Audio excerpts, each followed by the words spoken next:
శ్రీగురుభ్యో నమః. సభాయితి నమః. భారతదేశంలో ఐఐటీస్లో చదువుకోవడము అంటే అది ఎంతటి సరస్వతీ కటాక్షం ఉన్నటువంటి విద్యార్థులకు లభించేటటువంటి అవకాశము నాకు బాగా తెలుసు. మీరందరూ గత జన్మలలో చేసుకున్నటువంటి పుణ్య విశేషం చేత, ఈ జన్మలో మీరు చేసినటువంటి సాధన చేత, భగవతి అయినటువంటి శారదామాత యొక్క పరిపూర్ణమైనటువంటి అనుగ్రహం చేత ఇవాళ ఇంత ప్రఖ్యాతి వహించినటువంటి విద్యా సంస్థలో సమున్నతమైనటువంటి విద్యని సముపార్జించి దేశం యొక్క పునర్నిర్మాణ కార్యక్రమంలో భాగస్వాములు కాబోతున్నారు. అటువంటి మీరు చదువుకునేటటువంటి విద్య ఏది ఉందో దాని గురించి నేను చెప్పడానికి ఇక్కడికి రాలేదు. దానికి మీకు ఆచార్య పురుషులు ఉన్నారు. శీలము అంటే స్వభావము అని అర్థం. ప్రతి వ్యక్తి కూడా ఒక ప్రత్యేకమైనటువంటి స్వభావంతో ఉంటాడు. ఒక తల్లి కడుపున ఒకే సమయానికి పుట్టినటువంటి కవల పిల్లలకి కూడా ఒకే స్వభావం ఉండదు. ఒకరు ఒకటి ఇష్టపడితే వేరొక దానిని ఇష్టపడతారు. లోపల స్వభావము ఎలా ఉంటుందో దానికి అనుగుణంగానే మనిషి యొక్క నడవడి కూడా ఉంటుంది. చారిత్రమేవ వ్యాఖ్యాతి వీరం పురుషమానినం అంటాడు రామాయణంలో రాముడు. నువ్వు ఎవరు, ఏ కులానికి చెందినవాడివి, నీ తల్లిదండ్రులు ఎవరు, నీకు ఐశ్వర్యం ఎంత ఉన్నది, నువ్వు ఎంత చదువుకున్నావు అన్నదానికన్నా నీ నడవడి ఎలా ఉంటుంది, నువ్వు పెద్దల దగ్గరికి వెళ్ళినప్పుడు ఎలా ప్రవర్తిస్తావు, నీకన్నా తక్కువ వారు కనపడితే ఎలా సమన్వయం అవుతావు, నీతో సమానులు కనపడితే ఎలా ఆదరభావాన్ని ప్రకటిస్తావు, నీ యొక్క ఆచరణని బట్టి నీ యొక్క శీలాన్ని నిర్ణయం చేస్తారు అంటుంది రామచంద్రమూర్తి. అదే అంటారు చారిత్రమేవ వ్యాఖ్యాతి. నీ నడవడి ఎలా ఉన్నదో దానిని బట్టి నీ శీలమిది అని నిర్ణయం చేస్తారు. స్వభావము పుట్టుకతో వస్తుంది. కానీ పుట్టుకతో వచ్చినటువంటి స్వభావము దేని చేత మారుతుంది అంటే సత్సంగము చేత, ప్రయత్నపూర్వకంగా తాను ఆశ్రయించేటటువంటి మంచి గుణముల చేత, మంచి మాటలు వినడం చేత వస్తుంది. ఇప్పుడు నాకు ప్రవచనానికి ముందు కొంతమంది వేద పండితులు ఇక్కడ వేదం చదువుతూ ఒక మాట అన్నారు, భద్రం కర్ణీభి శృణుయామ దేవాహ అని. మా చెవులు ఎప్పుడూ భద్రమైన మాటలను వినుగాక అంటే ఏ మాటలు వినడం చేత మా యొక్క స్వభావమునందు మార్పు కలుగుతుందో, మా మనసుని అవి ప్రభావితం చేస్తాయో, ప్రభావములు పొందినటువంటి నా మనసు సంకల్పం చేస్తుందో, ఆ సంకల్పమునకు అనుగుణంగా నేను ప్రవర్తిస్తే దాని వలన నాకు కీర్తి కానీ అపకీర్తి కానీ కలగడం అనేటటువంటిది జరుగుతుంది. కనుక నేను ప్రవర్తించేటప్పుడు నా ప్రవర్తన 10 మంది చేత గౌరవాన్ని పొందేటట్టుగా ఉండడానికి యోగ్యమైన రీతిలో మనసుని ప్రచోదనము చెయ్యగలిగినటువంటి మంచి మాటలు మాత్రమే నా చెవుల యందు పడుగాక. ఒకవేళ వినడం ధర్మంగా నా చెవులు అన్నిటినీ విన్నప్పటికీ నా మనసు మాత్రం సారవంతమైన మాటలను మాత్రమే పుచ్చుకునుగాక.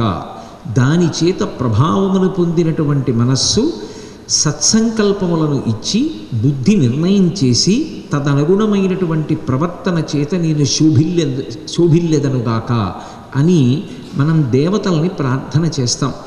శీలము అనేటటువంటిది అత్యంత ప్రధానమైనటువంటి విషయం. అది స్త్రీకి కానివ్వండి, పురుషుడికి కానివ్వండి, శీలమే గొప్ప సంపద.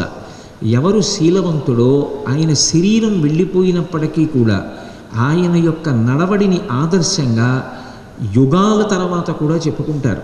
రామచంద్రమూర్తి త్రేతాయుగంలో జీవించాడు. త్రేతాయుగంలో అవతార పరిసమాప్తి చేశాడు. త్రేతాయుగం తర్వాత ద్వాపరయుగం వచ్చింది. ద్వాపరయుగం తర్వాత కలియుగం వచ్చింది. అయినా ఇప్పటికీ మనుష్యుడు ప్రవర్తన, నడవడి, శీలము, జీవితము, ఆదర్శము అంటే రాముణ్ణే ఉదాహరణగా చెప్తారు. రాముడిలా బ్రతకండి అని చెప్తారు.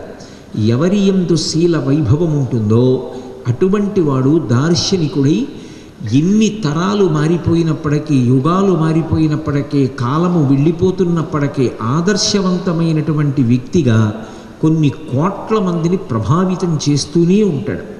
Nani Palkhivala members of the dominant minority అంటాడు. అటువంటి వాళ్ళు కొన్ని వేల మంది ఉండరు, బహుకొద్ది మంది ఉంటారు. కానీ వాళ్ళు కొన్ని కోట్ల మంది యొక్క జీవితాల్ని ప్రచోదనం చేసి చక్కటి మార్గంలో నడిపిస్తారు. కామకోటి పీఠాధిపత్యం వహించిన చంద్రశేఖరేంద్ర సరస్వతి మహాస్వామి, శృంగగిరి పీఠాధిపత్యం వహించిన చంద్రశేఖర భారతీ మహాస్వామి, రామకృష్ణ పరమహంస, స్వామి వివేకానంద, మోక్షగుండం విశ్వేశ్వరయ్య గారు, అలాగే భగవాన్ రమణ మహర్షి, ఇటువంటి వారందరూ కూడా దార్శనికులు. వీరు అన్నటువంటి మాట ఏదుంటుందో అది కాలమునందు ఇక పనికి రాకుండా పోయిందన్న మాట ఉండదు. అవి ఎంత కాలమునకు కూడా అందరికీ ఉద్ధారకములై ఉంటాయి. అంత సారవంతమైనటువంటి మాట ఎవరి నోటి వెంట వస్తుంది అంటే అంత గొప్ప శీల వైభవం కలిగినటువంటి వారి నోటి వెంట మాత్రమే వస్తుంది. అందుకే శీల నిర్మాణము అనేటటువంటిది అత్యంత ప్రధానమైన అంశం. అసలు నడవడి, ప్రవర్తించుట అన్నప్పుడు దానికి ఉండవలసినది ఏది? అసలు శరీరం అంటూ ఒకటి ఉంటే ఆ శరీరం ఆరోగ్యంగా ఉంటే ప్రవర్తించడం, 10 మందికి ఉపయోగపడడం, 10 మంది ఆయన్ని చూసి ఆదర్శంగా స్వీకరించడం అనే మాట వస్తుంది. అసలు ఈ శరీరమే లేదనుకోండి, ఇది రోగగ్రస్తం అయిపోయిందనుకోండి, ఇది మంచాన పడిపోయిందనుకోండి, ఇక నడవడి అన్న మాట ఎక్కడి నుంచి వస్తుంది? నడవడి అన్న మాట ఉండదు. అసలు రోగగ్రస్తుడై మంచాన పడిపోయినటువంటి వ్యక్తి తనకు తానే పనికిరాడు.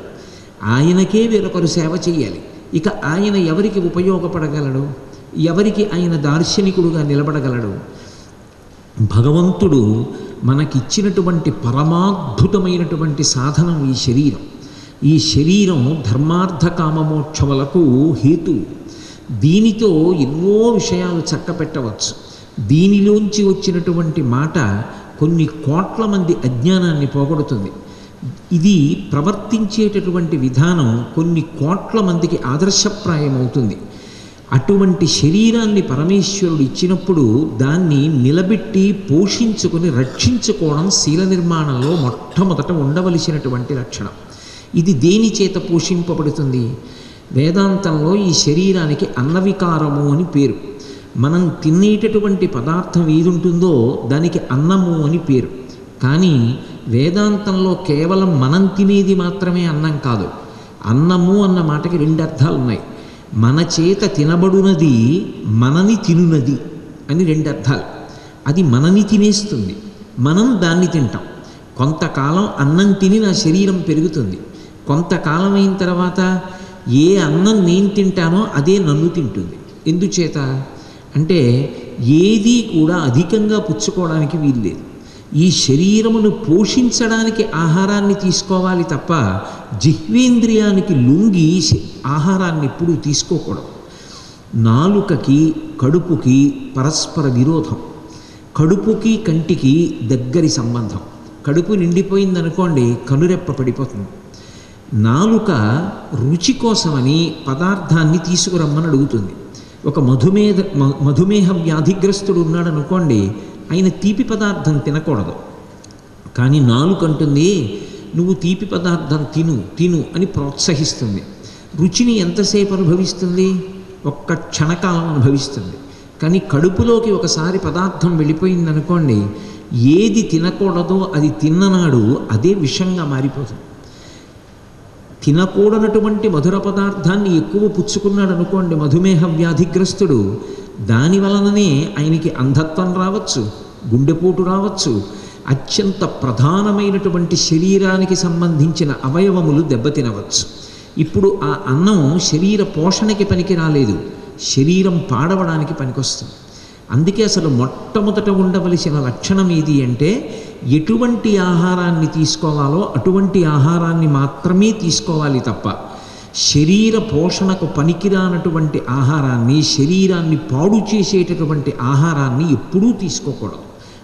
దేవీ భాగవతంలో వ్యాస భగవానుడు ఒక మాట అంటాడు, కుభోజనీన దివసః అంటాడు. చేయకూడనటువంటి భోజనం ఒక్కరోజు చేస్తే, తినకూడని పదార్థాన్ని తీసుకుంటే ఆ రోజు చెడిపోతుంది. ఆరోగ్యం సరిగా లేదనుకోండి, మీరు చదవలేరు, మీరు ఉపన్యాసం చెప్పలేరు, ఆ రోజు పరీక్ష ఉన్నా మీరు వ్రాయలేరు. శరీరానికి రోగనిరోధక శక్తి కానీ ఆరోగ్యం కానీ ఎక్కడి నుంచి వస్తుంది అంటే తినడంలోనే వస్తుంది. అందుకే విద్యార్థి దశలో ఉపవాసాన్ని శాస్త్రం నిర్దేశించలేదు. ఏకాదశి ఉపవాసం కూడా విద్యార్థులకు ఇవ్వలేదు. ఎందుకని అంటే ఆ సమయంలో సారవంతమైనటువంటి ఆహారాన్ని తీసుకోవాలి. దీనికి మనకి ప్రత్యక్షమైనటువంటి ఉదాహరణగా నిలబడేవారెవరు అంటే వెంకటేశ్వరుడు.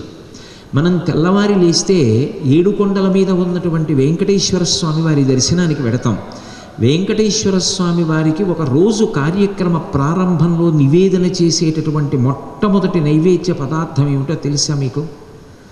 ఒకరోజు ప్రారంభమవుతోంది, పూజ మొదలవగానే, సుప్రభాతం పూర్తయిపోగానే లోపల ఆయనకి మొదటి నైవేద్యంగా దేన్ని సమర్పిస్తారో మీ ఎవరికైనా తెలుసా? పిల్లలకి ఆయనకి సమర్పించే మొట్టమొదటి పదార్థం పెరుగు అన్నం పెడతారు. దాన్ని మాత్రాప్రసాదము అని పిలుస్తూ ఉంటారు. అసలు దాని పేరు మాతృప్రసాదము. అమ్మగారైనటువంటి ఆ తల్లి వకుళమాత ఇంతమంది వస్తూ ఉంటారు, అలా నిలబడి ఉంటాడు, వాళ్ళు విడిచిపెట్టిన గాలంతా పీలుస్తూ ఉంటాడు, ఇంతమంది యొక్క మొరలలా వింటూనే ఉండాలి అని ఆయన ఆరోగ్యం కోసమని ప్రతిరోజు సద్దెన్నంలో పెరుగు వేసి నైవేద్యం ఇస్తుంది పిల్లవాడికి. అదే వెంకటేశ్వర స్వామి వారికి ప్రసాదం. కోటేశ్వరరావు గారు అబద్ధం చెప్పారని మీరు అనుకుంటే, వెంకటేశ్వర స్వామి వారి యొక్క పూజలు నిర్వహించేటటువంటి అర్చకుల్ని అడగండి. విశాఖపట్నం వెంకటేశ్వర వైభవోత్సవాలు జరుగుతున్నప్పుడు నేను ఈ ప్రథమ నైవేద్యం మీద వ్యాఖ్యానం కూడా చేశాను.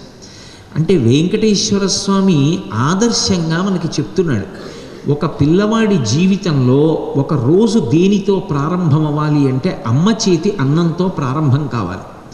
అమ్మ పెట్టినటువంటి అన్నం, ఆ అన్నంలో పెరుగు వేసుకుని తిని, కమ్మటి పెరుగు అన్నం తిని బయటికి వస్తే కడుపులో చల్లగా ఉంటుంది, విశేషమైన దాహము ఉండదు, బుద్ధికి ప్రచోదనం. పగటిపూట ప్రారంభకాలం పెరుగుతో తిన్నాడు కనుక శరీరం శక్తిని పుంజుకుని ఆ పెరుగు వలన కలిగినటువంటి శక్తి గ్రహణ శక్తికి, నడవడానికి, శరీరం యొక్క కదలికలకి ఉపయుక్తమవుతుంది. తినేటప్పుడు ఏదో తినడం కాదు, ఏదైనా ఒక పదార్థం నిలవ ఉండాలి అంటే ఆ పదార్థమునందు ఒక స్వభావం ఉంటుంది.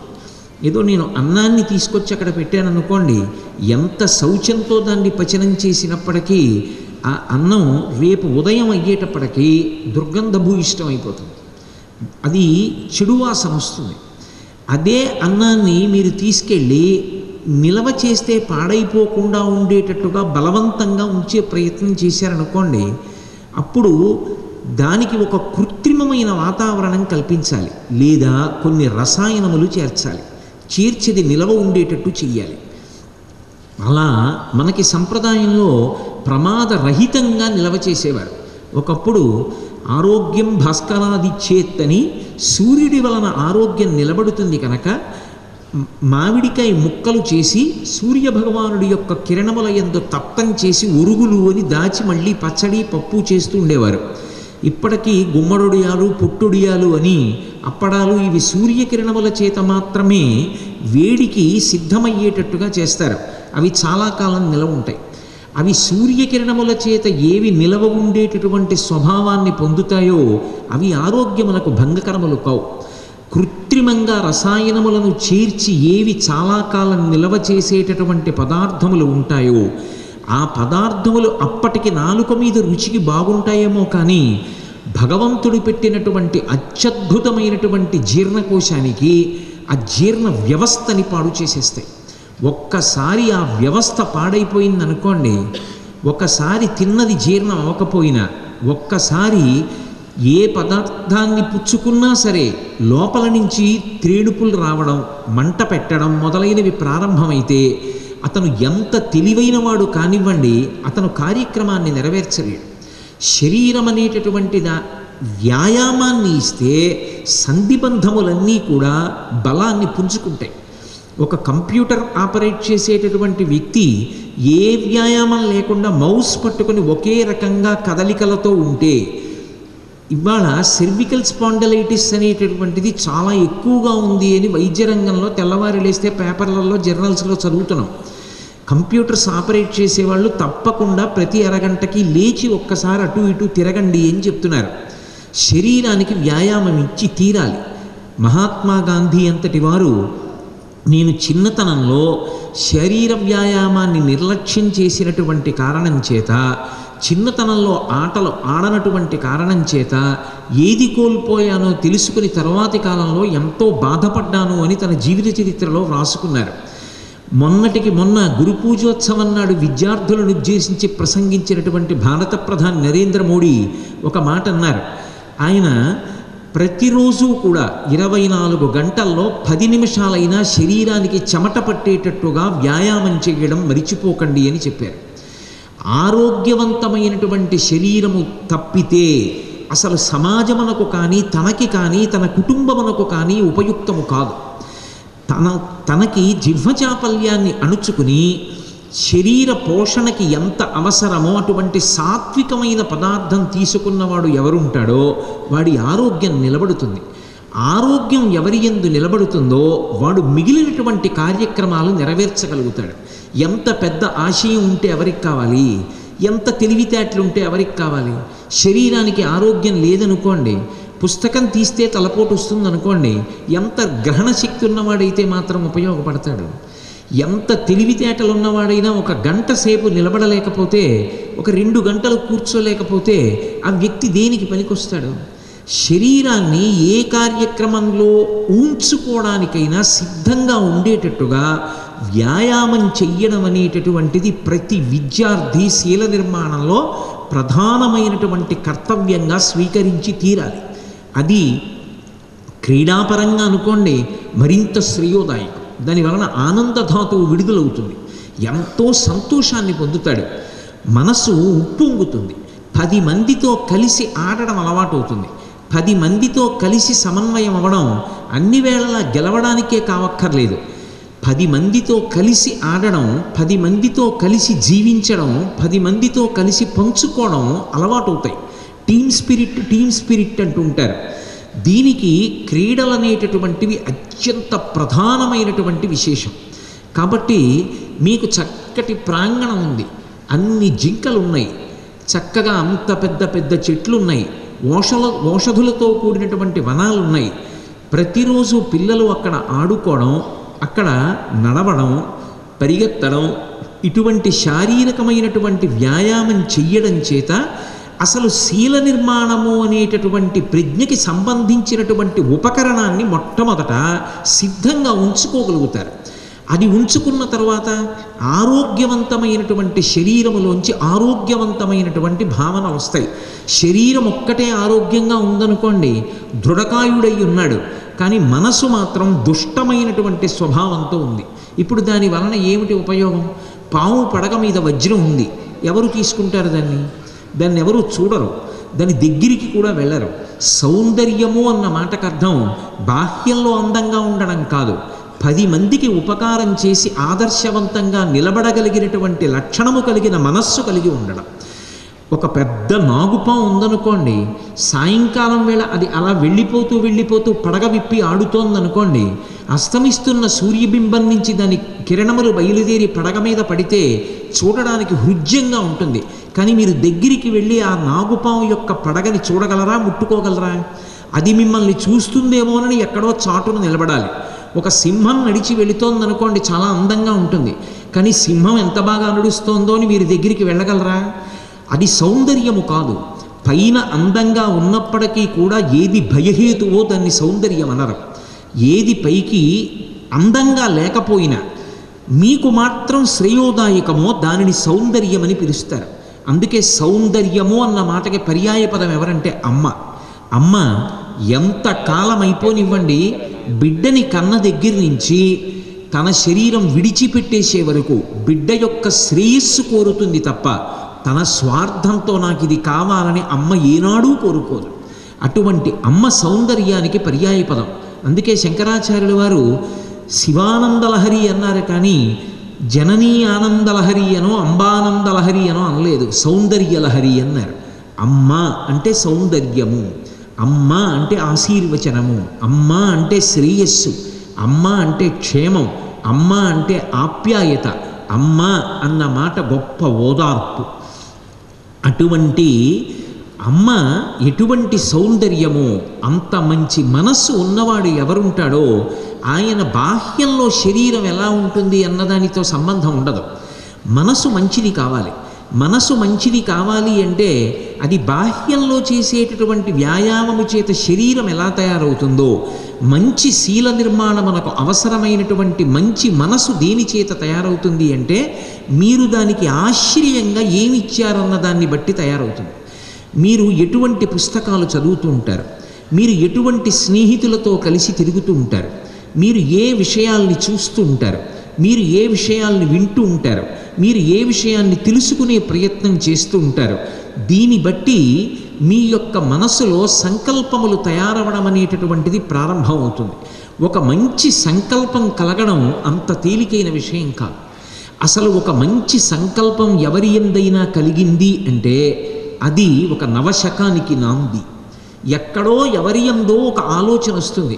Everybody knows apple falls down but Newton is the only man who asked why. అందరికీ తెలుసు యాపిల్ పండు కింద పడుతుందని, ఒక్క న్యూటనే కిందనే ఎందుకు పడాలి అని అడిగాడు. భూమ్యాకర్షణ సిద్ధాంతం వచ్చింది. అసలు మొట్టమొదట లోపల ఒక ఆలోచన వచ్చిందనుకోండి, తతో రావణనీతాయా సీతాయా శత్రుకర్షణ ఈయేష పథమన్వేష్టం చారణాచరితే పథి అంటారు వాల్మీకి మహర్షి రామాయణంలో. ఈయేష మనసులో ఒక సంకల్పం కలగడం దేశ చరిత్రని తిరిగి రాస్తుంది. ఒక వ్యక్తి మనసులో ఒక ఆలోచన వచ్చింది, అది మంచి ఆలోచన, పరిపుష్టమైనటువంటి మనసులోంచి వచ్చింది, మంచి మనసులోంచి వచ్చిన ఒక మంచి సంకల్పం, ఆ మంచి సంకల్పం ప్రపంచాన్నే ఒక కొత్త దిక్కు వైపుకి తిప్పేస్తుంది. అలా తిప్పిన వారు ఎవరున్నారో వారు మహాపురుషులు. అది శీల వైభవం అంటే. నేను మీకు ఒక ఉదాహరణ చెప్పాలి అంటే, సంకల్పం చేయడం తేలిక, కానీ సంకల్పాన్ని నిలబెట్టుకునేటటువంటి ప్రయత్నం చేయడం మాత్రం అంత తేలికైనటువంటి విషయం కాదు. నెల్సన్ మండేలా దక్షిణాఫ్రికాలో జాతి వివక్షకి వ్యతిరేకంగా పోరాటం చేసే ప్రయత్నం చేశారు. 27 సంవత్సరముల పాటు కారాగారవాసం చేశాడు. ఎటువంటి కారాగారవాసం అంటే, అబ్దుల్ కలాం గారు ఆయన ఇండామిటబుల్ స్పిరిట్ అన్న పుస్తకంలో నెల్సన్ మండేలాని ఆయన కలుసుకున్నటువంటి విశేషాల్ని వర్ణించారు. ఆ డెవిల్ స్పీక్ మొదలైనటువంటి 3 శిఖరములు కలిగినటువంటి చోట, ఆ కేప్ టౌన్లో సముద్ర ఘోష మాత్రమే వినపడేటటువంటి ఒక భయంకరమైనటువంటి కారాగారం. ఇంకొక వ్యక్తితో సంపర్కం ఉండదు, మనిషి అన్నవాడు కనపడడం. Man is a social animal అన్న ప్రొవెర్బ్ మీరు వినుంటారు. మనిషి సాంఘిక జంతువు. ఎవ్వరూ కనపడకపోతే పిచ్చెక్కిపోతుంది కొంతకాలానికి. మనిషి కనపడడం. ఆయన 6 అడుగుల పైచిలుకు పొడుగు, పడుకోవడానికి సరిపోయినంత గది కాదు.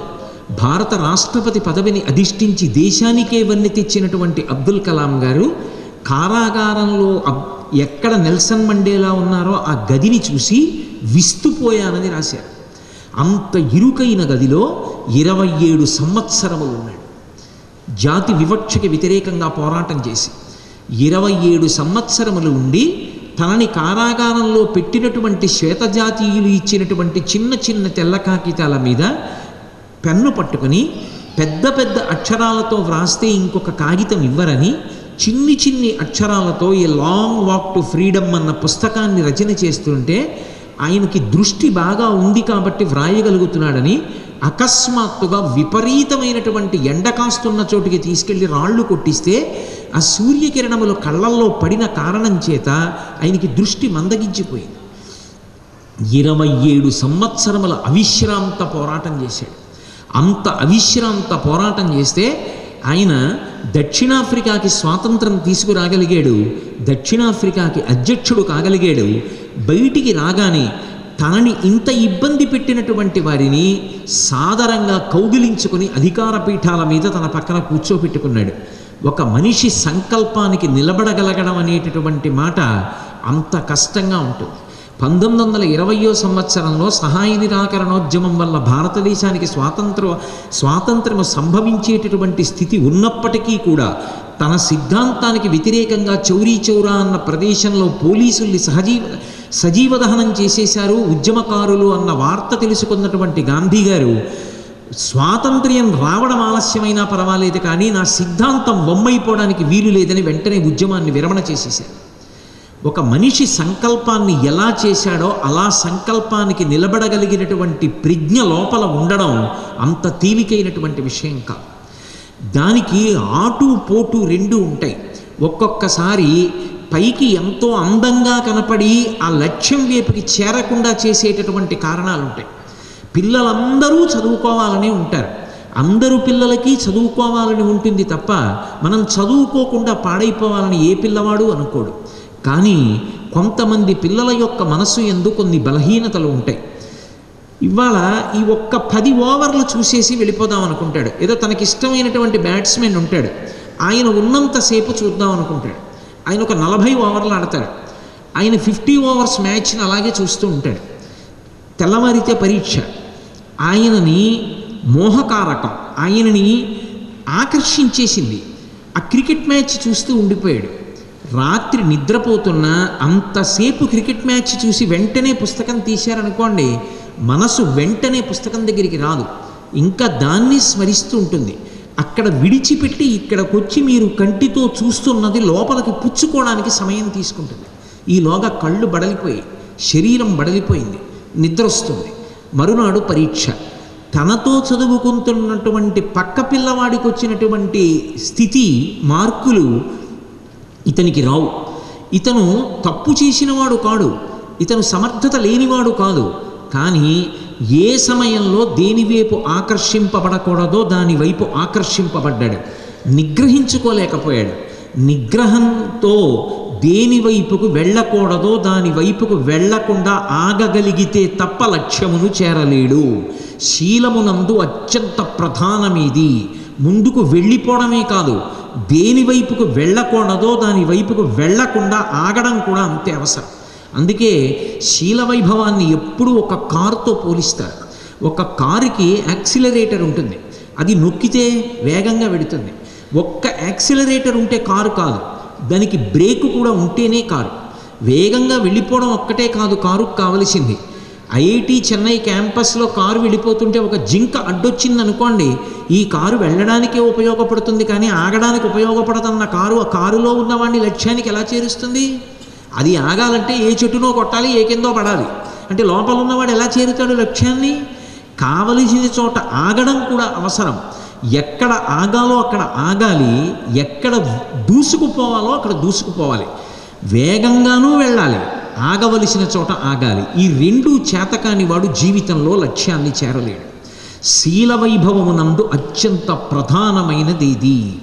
దేనివైపు ఆకర్షింపబడకుండా ఉండాలో దానివైపు ఆకర్షింపబడకుండా నిగ్రహించుకోగలిగినటువంటి శక్తి కావాలి. ఎందుచేత అంటే నన్ను పాడు చేసేటటువంటివి ఏవీ నా చుట్టూ ఉండకుండా ఉంటే నేను బాగుంటానన్నవాడు ఎలా బాగుండగలడు? దేని చేత పాడైపోతాడో అవి చుట్టూ ఎప్పుడూ ఉంటాయి సమాజంలో. ఏవి నిన్ను ఆకర్షిస్తాయో అవి నీ చుట్టూ ఉన్నా నువ్వు పాడైపోకుండా ఉండగలిగినటువంటి లక్షణాన్ని నువ్వు పెంపొందించుకోవాలి. పనస పండులో పనస తొనలు ఉన్నాయి, తొనలు కావాలి. పాలు అంటుకోకూడదు, పాలు అంటుకోకుండా జిగురంటుకోకుండా తొనలు కావాలి అని నువ్వు అనుకుంటే చేతికి నూనె రాసుకుని నువ్వు పనసపండు కొడితే తొనలు తీసుకోవచ్చు. ఏది నీకు అంటుకోకూడదో దాన్ని అంటుకోకుండా చూసుకోవాలి. 10 మంది మధ్యలో ఉండాలి.